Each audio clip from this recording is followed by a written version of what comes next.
감사합니다. 이 시간도 하나님께서 은혜 주시기를 간절히 기도합니다. 그리스도의 말씀이신 이 말씀을 우리 마음속에 성령 하나님께서 적용시켜 주셔서 이 말씀이 깨달아지게 하시고 또 이 말씀이 우리의 영의 양식이 되며 우리를 살리는 진정한 생명이 되게 하여 주시옵소서. 이 말씀 가운데 주님께서 찾아오시고 우리 가운데 임재하여 주시기를 예수 그리스도의 이름으로 간절히 기도합니다. 아멘. 기독교란 다른 종교들처럼 하나의 종교입니다. 그러나 진리의 종교죠. 그래서 기독교 신앙에도 의식적인 부분이 있습니다. 그리고 또 의무도 있죠. 예를 들면 어떤 게 있습니까? 지금 주일 예배, 또 주일 성수, 성경 읽기, 기도, 또 봉사, 헌금 이런 것들이 복음 안에 있지만 있습니다. 처음에는 이런 것들을 통해서 은혜를 누리죠. 이런 것들은 은혜의 수단이거든요. 근데 신앙생활이 점점 형식화되고 또 길어지다 보면 이 은혜의 수단이 목적이 됩니다. 그래서 이 수단을 지키는 것을 자기의 의로 삼고 그걸 기준으로 다른 사람을 보는 거죠. 그래서 다른 사람을 판단하거나 또 정죄하는 그런 신앙으로 흘러갑니다. 이제 이걸 율법주의화 되어가는 신앙이다 이렇게 부를 수도 있고요. 또 바리새인화 되어가는 신앙이다 이렇게 부를 수 있습니다. 이건 보통 처음 신앙생활하는 초신자보다는 신앙생활을 오랫동안 했던 구신자라고 해야 되나요? 그러니까 헌신자라고 해야 되나? 그러니까 오래된 사람한테 이렇게 나타나는 현상들이죠. 여러분은 이렇게 되는 이유가 뭐라고 생각하세요? 네, 그 이유를 오늘 말씀을 통해서 여러분에게 말씀드리고 나는 정말 지금 바리새인화 되어가고 있진 않은지 복음을 율법화하고 신앙생활하고 있는지를 돌아보고 진정한 신앙, 참된 신앙을 함께 찾아가는 그런 시간을 갖도록 하겠습니다. 예수님께서는 지상 사역을 공적으로 하시면서 혼자 사역을 하신 게 아니라 여러분도 잘 아시다시피 제자를 부르셨습니다. 그래서 5장 1절 베드로를 부르는 사건에서부터 해서 6장 16절까지 12제자가 다 마무리되는 이 부분이 사실은 이제 전체적으로 큰 단락이거든요. 그 제자를 부르는 사건 사이에 예수님의 여러 가지 이적 사건들을 누가는 기록하고 있는데요. 이제 이것과 동시에 예수님의 대적자들인 바리새인들, 율법사들, 서기관들도 같이 움직이기 시작합니다. 그러니까 예수님은 공적인 사역을 시작하면서 대적자들도 같이 불러 모으신 셈이죠. 마치 예수님이 일하시니 사탄도 일한다. 그런 것처럼 빌런이라는 그 존재들이 예수님을 대적하면서 계속해서 예수님의 사역의 현장에 나오고 있습니다. 이런 맥락 속에서 오늘 본문도 예수님의 반대자들과 또 예수님과의 사이에 세 가지 논쟁을 기록하고 있습니다. 지난 2주 동안은 죄사함의 권세를 선포하시는 예수님에 대해서 신성 모독하는 자다 이렇게 시비를 걸었었고, 지난주에는 죄인과 함께 먹고 마시는 문제로 예수님에게 비방을 했습니다. 오늘은 이제 세 가지 부분인데요. 하나는 금식에 관한 논쟁이고 다른 두 가지는 안식일에 관한 논쟁입니다. 과연 이들이 어떻게 문제를 제기하고 또 예수님은 이것에 대해서 어떻게 반박하는지를 보면서 우리가 정말 참된 신앙이 무엇인지 돌아볼 수 있을 겁니다. 첫 번째 논쟁은 금식에 대한 논쟁입니다. 33절을 보십시오. 그들이 예수께 말하되 요한의 제자는 자주 금식하며 기도하고 바리새인의 제자들도 또한 그리하되 당신의 제자들은 먹고 마시나이다. 예수님 시대의 금식은 기도와 또 구제와 함께 종교적인 헌신, 신앙의 어떤 척도를 말해주는 세 가지 의식이었거든요. 그래서 1년에 한 번씩 대속죄일에 금식을 했습니다. 그래서 이때는 하나님께 자신의 죄를 참여하면서 또 속죄하는 그런 목적으로 금식을 했고요. 또 하나는 바벨론에 의해서 나라를 빼앗기잖아요. 예루살렘이 완전히 멸망됐는데 그 이후부터 그 나라가 다시 회복되기를 간절히 기대하면서 나라 빼앗긴 그 비극, 슬픔을 애도하기 위해서 금식을 했습니다. 또 물론 그 외에도 개인의 어떤 여러 가지 경건의 이유로 유대인들은 금식을 많이 했습니다. 그래서 금식을 많이 하는 사람이 신앙이 좋은 사람이다. 저 사람은 정말 하나님께 헌신된 사람이다. 이렇게 판단하는 기준이 된 거죠. 그런데 예수님의 제자들은 금식을 안 하거든요. 그래서 문제를 제기하는 겁니다. 자기들의 종교 생활과는 너무나 다른, 거의 파격적인 그런 종교 생활을 하는 것을 보고 그들 눈에는 아마 너무나 다르게 보였을 겁니다. 어떤 면에서는 그들이, 예수님의 제자들이 이단자처럼 보일 수도 있고, 또는 체제를 무너뜨리려고 하는 그런 세력들로 보였을 수도 있습니다. 금식하지 않는 제자들에 대해 문제를 제기하는 그 자들에 대해서 예수님이 어떻게 반박하시냐면요, 모든 사람이 인정하는 그 보편적인 진리를 근거로 해서 그들의 비방을 반박하고 있습니다. 34절을 보십시오. 예수께서 그들에게 이르시되 혼인집 손님들이 신랑과 함께 있을 때에 너희가 그 손님으로 금식하게 할 수 있느냐? 그러나 그 날에 이르러 그들이 신랑을 빼앗기리니 그날에는 금식할 것이니라. 결혼식은 잔치입니다. 맞습니까? 결혼식에 참석하는 하객들은 신랑과 신부와 함께 그것을 축하하면서 먹고 마시고 또 흥겹게 그 시간을 보내는 거죠. 그러니까 사람이 사는 세상이라면 이것은 어디나 동일한 문화입니다. 저도 2주 뒤에 10월 19일에 결혼식 주례를 맡게 됐거든요. 결혼식 주례를 하고 광고를 하면서 오늘 결혼식 마치고 피로연은 우리나라 처음으로 금식 피로연입니다. 이렇게 말한다면 사람들이 반응이 어떻겠어요? 있을 수가 없겠죠. 그러니까 예수님은 지금 그 말씀을 하는 겁니다. 예수님 자신이 혼인집 신랑이고 자신의 제자들은 그 혼인잔치에 초대된 손님들이라는 겁니다. 그렇기 때문에 제자들이 신랑 되신 예수님과 함께 먹고 마시는 것은 당연한 거죠. 예수님이 여기에서 그러나 금식할 때가 있다고 말씀하시는데 신랑을 빼앗길 때라고 말하는데요, 이것은 예수님께서 십자가에서 죽으시는 것을 말합니다. 죽으시고 3일 만에 부활하셨을 때는, 부활하신 이후에는 사실상 슬픔과 애도의 목적으로 금식을 할 필요는 없습니다. 그 십자가에 죽으시고 부활하시기 전 그 3일 동안 예수님을 잃은, 신랑을 잃은 예수님의 사람들은 슬퍼하고 애도하고 금식해야 되겠죠.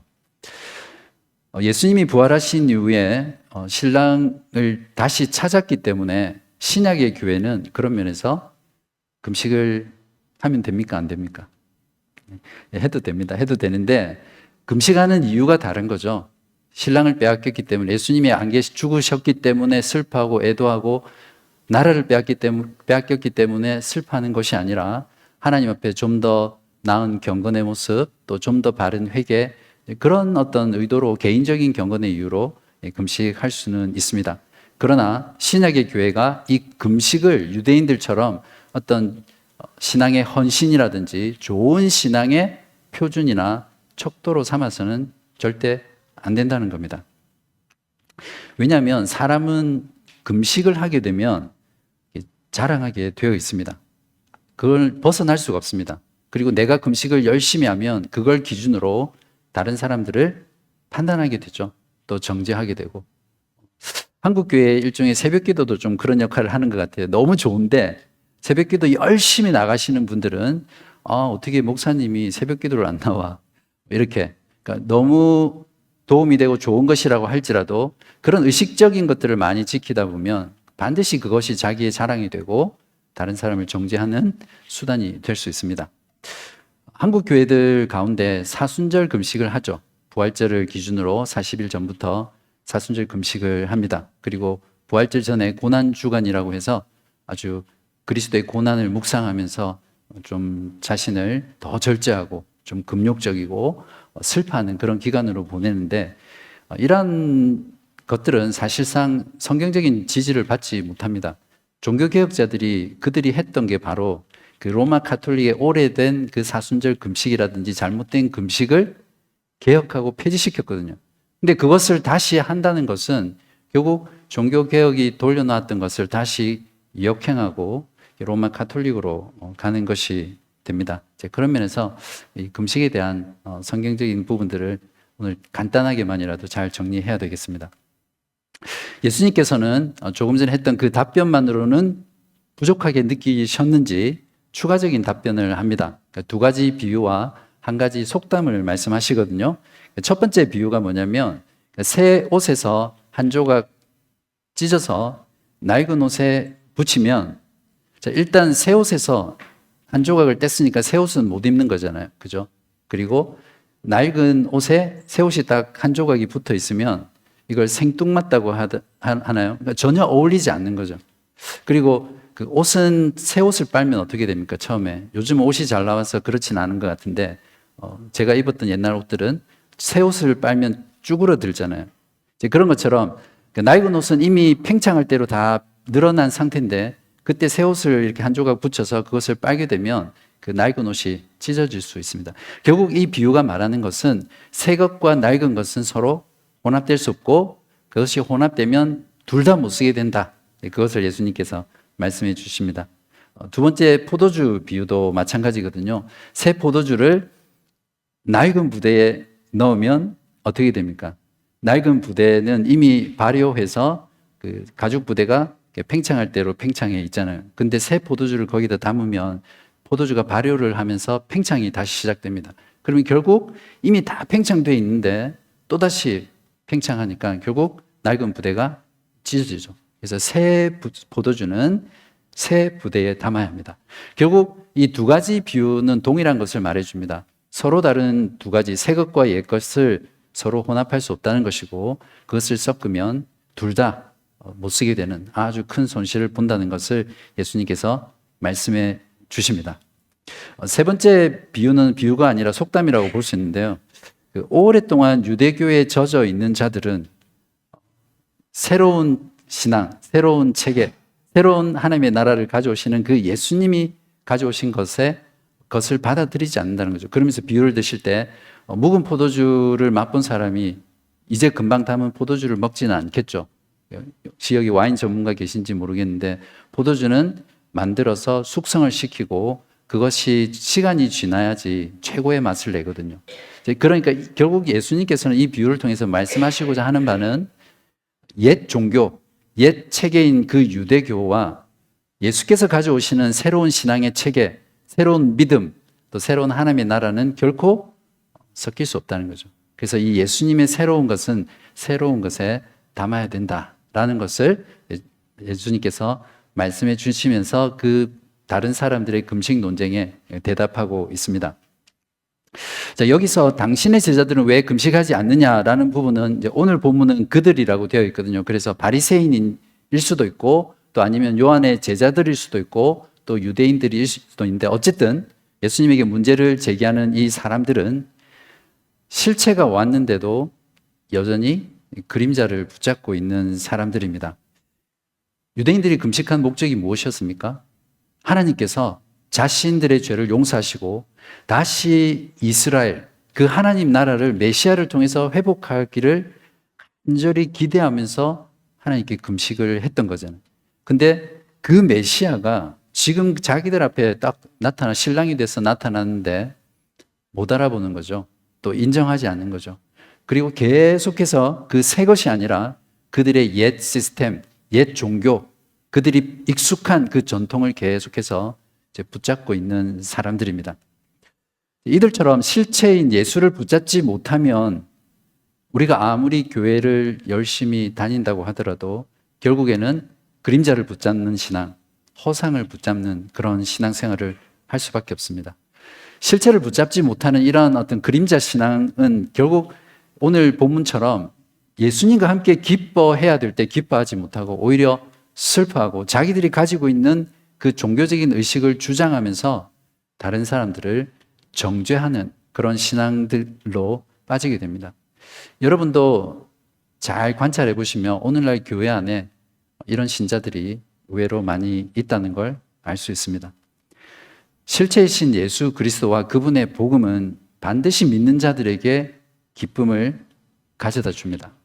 만약에 저와 여러분이 신앙생활을 하는데 기쁨이 없다, 예수 그리스도와 복음 때문에 내가 기뻐하는 게 없다면 그 사람은 여기 나와 있는 사람처럼 실체이신 예수를 붙잡는 것이 아니라 여전히 여러분의 옛 생활, 옛 사람, 옛 신념 그런 것들을 붙잡고 있는 사람들입니다. 즉 여러분 가운데 이런 기쁨이 점점 사라지고 있다는 증상을 느끼면 여러분은 내가 지금 복음이 아니라 율법을 붙잡고 있구나. 점점 바리새인화 되어가고 있구나. 그렇게 자신을 진단하고 복음 가운데 다시 나올 수 있기를 간절히 바랍니다. 이제 누가는 두 번째 논쟁을 기록하고 있는데요. 이 두 번째 논쟁은 안식일 논쟁인데 6장 1절을 보시면 안식일에 예수께서 밀밭 사이로 지나가실새 제자들이 이삭을 잘라 손으로 비비어 먹으니 어떤 바리새인들이 말하되 어찌하여 안식일에 하지 못할 일을 하느냐. 예수님과 제자들을 이렇게 미행하듯이 이렇게 훔쳐보는 음산한 눈들이 있습니다. 이들은 예수와 그의 제자들을 어떻게든 고발하려고 그 증거를 잡으려고 눈에 불을 켜고 지금 쫓아다니고 있는 자들입니다. 아니나 다를까 제자들이 그들의 덫에 걸려버렸습니다. 아니 안식일에 이삭을 자르고 그게 손으로 이렇게 비벼 먹는 겁니다.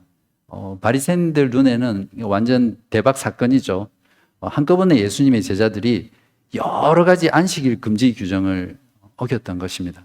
유대인들이 국가가 멸망하고 포로 생활을 하잖아요. 이제 그때부터 본격적으로 어떤 유대교라는 것들이 형성이 되는데 그 안식일 그 규정에 대해서 39가지나 되는 세부 규정을 기록한 미시나라는 책이 있거든요. 거기 보면 실제로는 율법에 없는 규정인데 이제 장로들의 전통으로 만드는 내용들입니다. 10계명, 4계명에 안식일에는 아무 일도 하지 말라라는 그 명령을 잘 지키기 위해서 어떻게 하는 게 일을 하지 않는 거지. 그래서 일이 되는 거, 일이 되지 않는 거 이것들을 세부적으로 구별해서 39가지나 되는 그런 규정들을 만들었습니다. 그래서 이 규정에 보면 어떤 유대인 랍비가 해석하기를 매듭을 지으려면 실이 2개가 필요하잖아요. 밧줄이 2개가 필요하든. 그래서 두 실로 매듭을 지으면 이거는 안식일에 일을 한 게 됩니다. 그래서 안식일을 어긴 게 되죠. 근데 한 손으로 매듭을 묶거나 또 풀 수 있으면 이거는 안식일에 일을 한 게 안 돼요. 그러니까 그만큼 얼마나 이들이 그냥 그 안식일의 본질은 다 놓쳐버리고 그냥 껍데기만 있는 그 의식을 지키는 것에 집중했는지 알 수 있죠. 자, 이 39가지 조항 중에 오늘 본문하고 관련돼서 추수하는 거, 타작하고 까부르고 또 채질하고 요리하는 거 있죠. 굽기, 열을 가해서 굽는 것 같은 것들은 안식일에 해서는 안 됩니다. 저도 어릴 때 저희 부모님이 부산에 있는 고신교단 교회를 다녔거든요. 그래서 주일에 요리를 안 하셨어요. 토요일 날 장을 다 보시고 주일은 그냥 이미 있는 걸로 이렇게 드셨고 또 버스도 돈을 쓰면 안 되니까 버스도 타지 못하고 하여튼 그런 교회를 다녔어요. 좀 비슷한 것 같은데 여기서 이삭을 자른 건 추수하는 행위입니다. 잘랐으니까. 그리고 비빈 행위는 이게 일종의 패키지 같은 건데 곡식을 타작한 게 되죠. 그래서 비벼서 그 알곡과 껍질을 이렇게 분리시킨 다음에 그걸 알곡을 먹으려면 불어야 되잖아요. 이제 그게 채질한 게 돼요. 그리고 이게 비볐으니까 거기서 열이 났으니까 구운 게 되죠. 그러니까 요리를 한 게 됩니다. 그러니까 이 바리새인들의 미시나의 안식일 규정에 의하면 적어도 3가지 이상, 4가지는 그냥 그 이삭을 자르고 안식일에 비벼 먹었다는 그 행위 속에 들어 있습니다. 여러분은 지금 이런 내용을 들으면서 웃으시지만 이들은 정말 진심이었고 심각했었거든요. 그리고 막 어긴 사람을 막 도끼 어린 눈으로 이렇게 볼 정도로 그들에게는 이것을 지키는 것이 너무나 중요했습니다. 예수님의 반박이 궁금하시죠? 3절을 보시면 6장 3절 예수께서 대답하여 이르시되 다윗이 자기 및 자기와 함께한 자들이 시장할 때에 한 일을 읽지 못하였느냐? 그가 하나님의 전에 들어가서 다만 제사장 외에는 먹어서는 안 되는 진설병을 먹고 함께한 자들에게도 주지 아니하였느냐? 자, 예수님은 그들의 전문 분야인 구약의 율법, 구약 성경을 가져와서 그들에게 반박합니다. 사무엘상 21장 1절에서 6절 말씀인데요. 다윗은 자신을 죽이려고 했던 그 사울 왕을 피해서 막 도망 다니다가 자기와 함께 한 600명의 그 사람들이 너무 굶주려 있으니까 노비라는 제사장 도시에 성막으로 들어갑니다. 그래서 먹을 것이 없느냐 이렇게 제사장에게 물었을 때 당시 제사장이 아히멜렉이라는 사람이었는데 그 사람이 당신과 함께한 그 소년들이 즉 그 성관계를 하지 않았다면 그것을 성결한 것으로 여기고 그 진설병이라는 것을 내어줍니다. 다른 떡은 없었기 때문에 보통 떡은. 근데 이 진설병이라는 것은 그림에도 보시는 것처럼 성막 안에 6개씩 두 줄로 항상 이렇게 안식일 전에 이렇게 비치해 놓는 성물이었거든요. 그래서 거룩한 떡이라고 했습니다. 이 떡은 반드시 제사장만 먹어야 되는 떡이었습니다. 그런데 이 제사장은 이 떡을 성결하기만 하면 줄 수 있다 해서 주게 됩니다. 여기서 보면 제사장 아히멜렉은 율법을 어긴 것이 아닙니다. 맞습니까? 제사장만 먹어야 되는 이 진설병에 대한 규례를 이 제사장 아히멜렉은 자기 자신이 재해석해서 적용한 겁니다. 그래서 자신은 율법을 어겼다고 여기지 않았던 거죠. 구약 성경을 봐도 하나님이 제사장과 또 먹어서는 안 되는 그 진설병을 먹은 다윗에 대해서 어떤 형벌을 가했다거나 그런 내용들이 전혀 없습니다. 침묵하고 있거든요. 그 말은 그 행위 자체를 인정하고 있다는 것을 말해줍니다. 예수님께서도 이것을 인정하셨기 때문에 바로 그 구약의 사건을 가져와서 그들을 반박하는 근거로 삼으신 겁니다. 마태복음 12장 6절에서 7절에 보시면 자기 자신을 향해서 내가 성전보다 더 큰 자다 라고 말씀하셨고 나는 자비를 원하고 제사를 원하지 아니하노라 이렇게 말씀하셨습니다. 그러니까 이 제사장 아히멜렉이 한 행위는 율법을 의식적으로 지키는 그것보다 자비와 긍휼을 베푸는 것이 훨씬 더 중요한 것이고 그것을 율법을 올바로 적용하는 것이라고 해석을 했다는 것이죠. 마가복음 2장 27절에도 안식일이 사람을 위하여 있는 것이요 사람이 안식일을 위하여 있는 것이 아니다. 다 같은 것이죠. 예수님께서 여기서 말씀하시는 것은 하나님의 율법을 의식적으로 지키는 것보다 자비와 긍휼을 베푸는 것이 더 중요하고 그것이 율법을 준 본질이다 말씀하는 거죠. 그래서 예수님도 신약 성경에서 모든 율법의 완성은 사랑이다 그렇게 말씀하셨잖아요. 자, 예수님의 제자들을 정죄한 바리새인들은 구약의 안식일의 실체인 예수님이 오셨는데도 그 실체를 못 본 것입니다. 예수님이 안식일을 제정하신 분이고 그 안식일이 예수님을 위해서 있는 것입니다.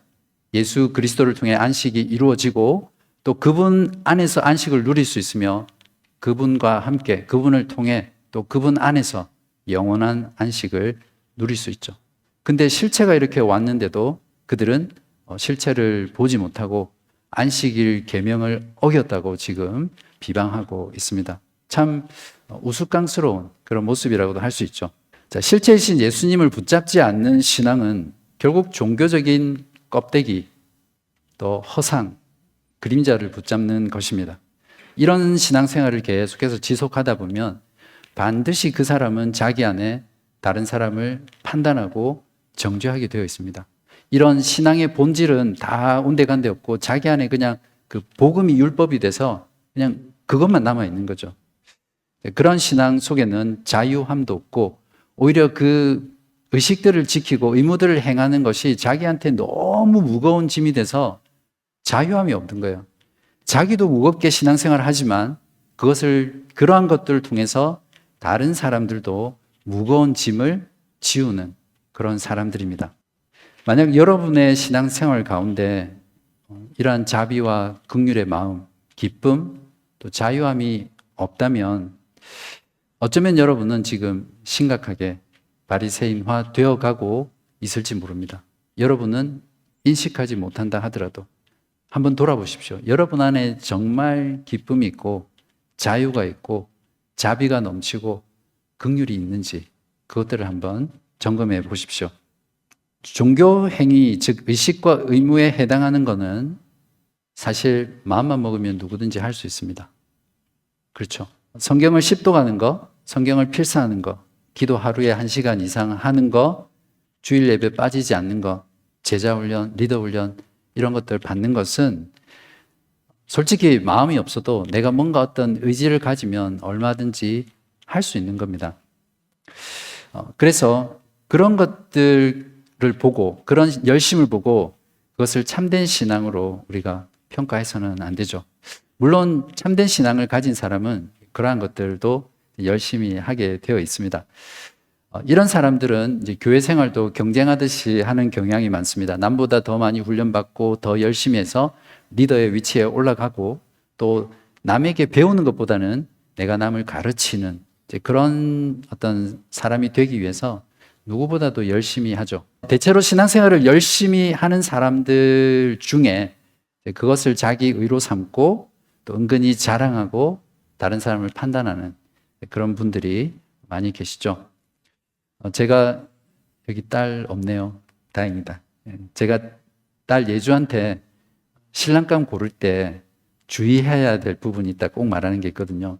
그래서 교회에서 열심히 신앙생활 한다고 절대 신앙이 좋은 거 아니다.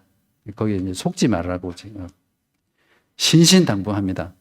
왜냐하면 솔직히 제가 그런 사람이었거든요. 제가 경쟁하듯이 신앙생활을 했고 진짜 제 열심으로 이렇게 신앙생활을 했었습니다. 그리고 한때 제 별명이 바리새인이라는 별명도 있었거든요.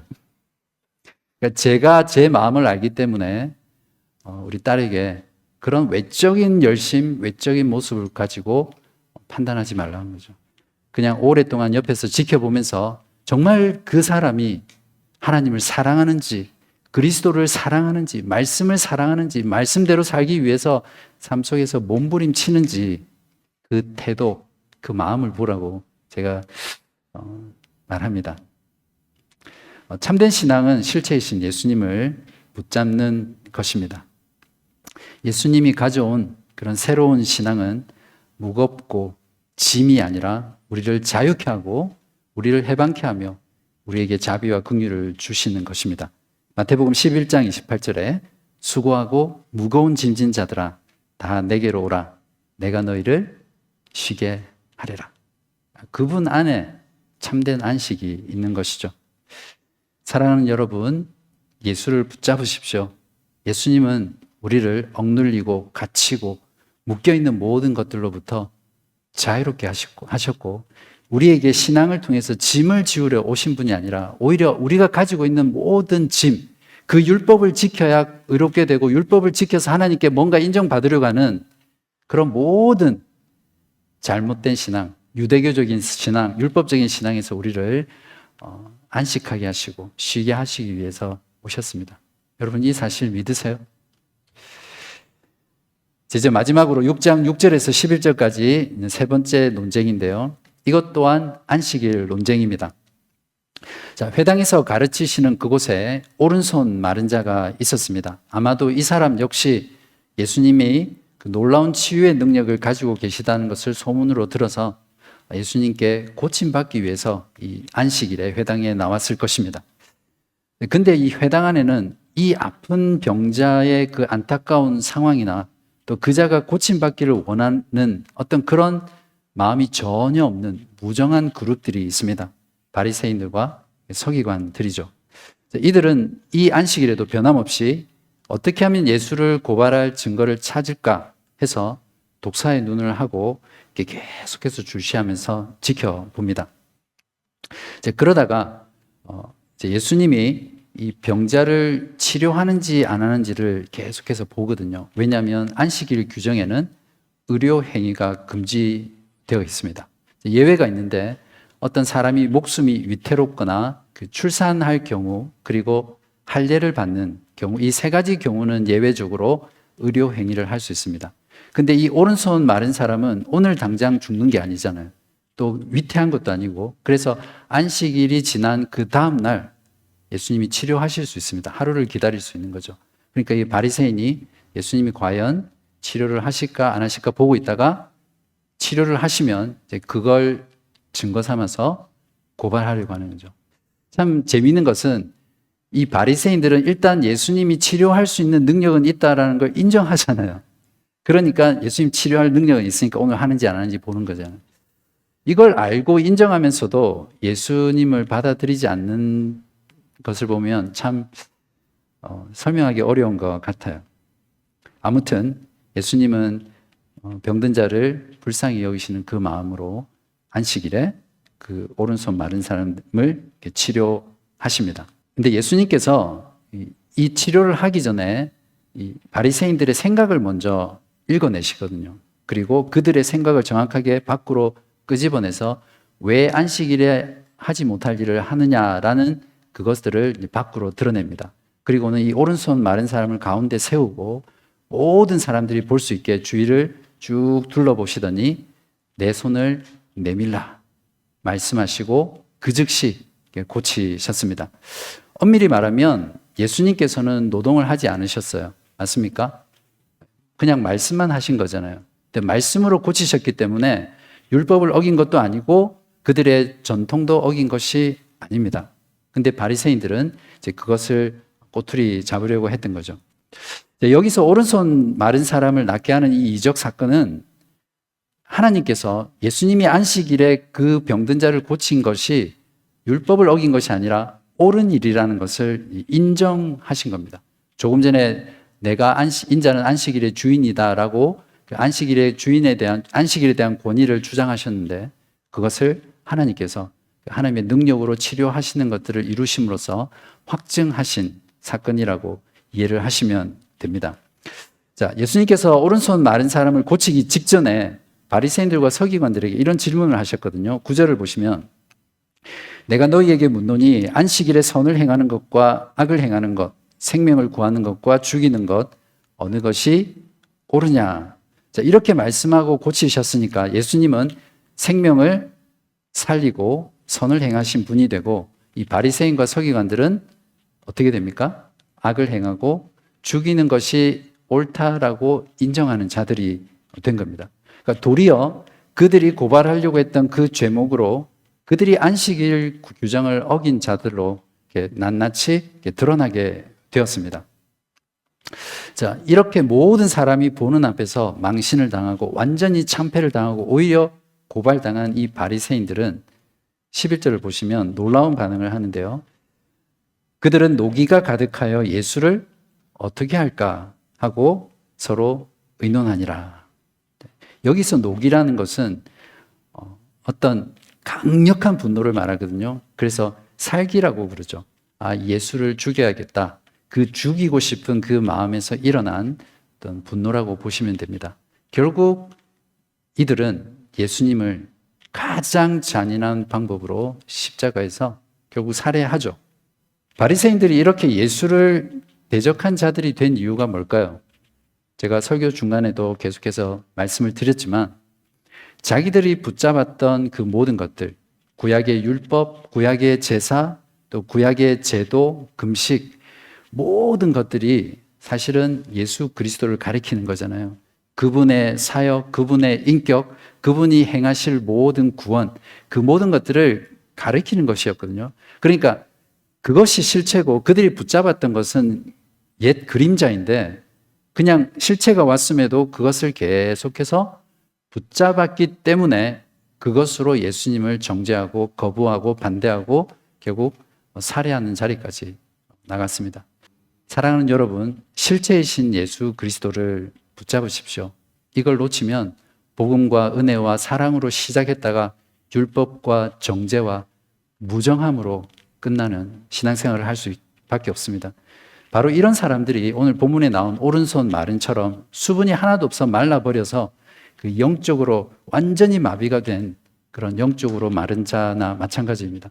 신앙생활을 하고 교회 생활을 하지만 그 마음속에 기쁨도 자유도 자비도 긍휼도 생명도 없는 그런 신앙생활을 하게 되죠. 저희 교회가 예배를 강조하고 또 주일 성수를 강조하고 교제와 전도 이런 것들을 강조합니다. 그리고 바른 신학, 바른 신앙, 바른 삶을 강조하는데 바라기는 여러분이 이것들을 주장하고 이것들을 지켜나갈 때 이것이 의식이 되지 않기를 바랍니다. 이것들의 궁극적인 목적, 자비와 사랑과 자유와 생명과 사람을 살리는 일, 그것들을 할 수 있기를 간절히 바랍니다.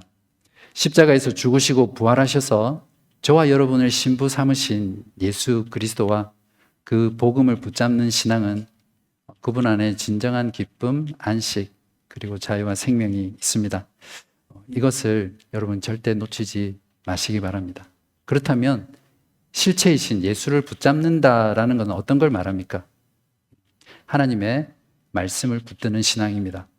그리스도의 영인 성령께서는 말씀을 통해서 그 말씀 가운데 예수 그리스도를 계시해 주십니다.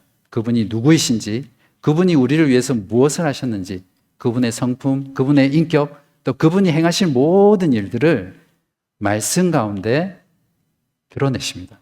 그러니까 우리가 예수님을 만나고 예수님과 교제하고 예수님과 함께 그분을 따라 살아가려면 반드시 하나님의 말씀을 붙잡아야 합니다. 그 말씀을 붙잡을 때 성령께서 그 말씀 속에 살아계신 예수 그리스도를 우리에게 드러내십니다. 이것이 실체이신 예수를 붙잡는 신앙입니다. 나를 위해 십자가에서 죽으시고 부활하신 예수 그리스도가 모든 것을 새롭게 하셨고요. 지금도 새롭게 하시고 또 새롭게 하실 것입니다. 이 신앙 붙잡고 매일매일 기쁨과 감사와 또 자유와 안식과 자비와 긍휼, 생명을 누리는 저와 여러분 되시기를 간절히 기도합니다.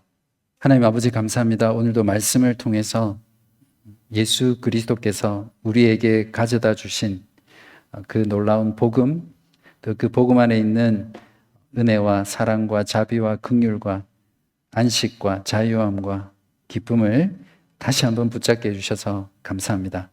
우리의 신앙을 돌아보며 참된 그리스도의 실체를 놓친 부분은 없는지 깊이 돌아보게 하시고 신앙생활의 연수가 많아지면서 점점 잃어가는 이 본질들을 오늘 이 시간 다시 붙잡는 저희들 되게 하여 주시옵소서. 주님께서 원수되었던 우리들, 주님을 십자가에 못 박았던 우리들을 사랑하시고 또 용서하셔서 우리를 위해서 죽으신 그 십자가의 긍휼과 그 자비와 그 사랑을 기억하며 우리 서로를 돌아보며 늘 이 십자가의 사랑, 십자가의 긍휼을 잊지 않도록 도와주시옵소서. 우리에게 있는 신념과 우리에게 있는 의식 지킴과 율법으로 다른 지체들을 정죄하고 판단하지 않게 하시고 품어주며 이해하고 또 관용하며 진리 안에서 사랑하고 생명을 살리는 저희 모든 교우분들 되게 하여 주시기를 우리 주 예수 그리스도 이름으로 간절히 기도합니다.